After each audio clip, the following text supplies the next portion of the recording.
Et partons sans attendre à Strasbourg, où une épaisse fumée s'est propagée hier dans le centre-ville. Peu avant 19h, un incendie a ravagé un immeuble de 2 étages. Les habitants ont tenté de s'enfuir par tous les moyens. L'un d'eux est décédé, 14 ont été hospitalisés.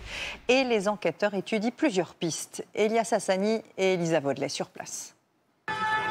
La peur et l'angoisse sur ces vidéos amateurs, relayées en nombre sur les réseaux sociaux.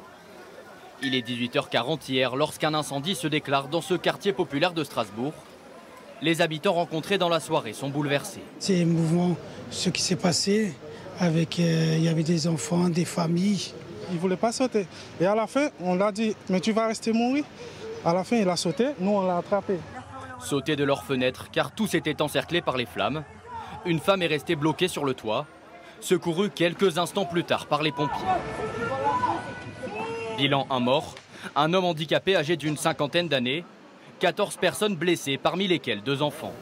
Cet homme est propriétaire du garage qui jouxte l'immeuble. Il nous raconte de nombreuses histoires entre ses voisins dans ce quartier difficile. C'est pas la joie. C'est beaucoup de problèmes d'alcoolémie, de squat, de trafic de drogue. C'est pour ça que moi j'ai arrêté mon activité ici. J'ai été un peu forcé d'arrêter. Ce matin, les habitants ne peuvent que constater les dégâts. Si certains se posent la question de la piste accidentelle. On ne sait pas non plus de quoi ça provient.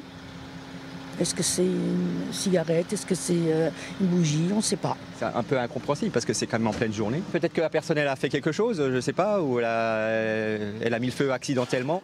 D'autres imaginent un acte volontaire comme ce témoin anonyme. C'est peut-être un acte prémédité d'une personne qui aurait dit qu'il reviendrait cramer quoi, après des embrouilles qui se sont passés déjà hier.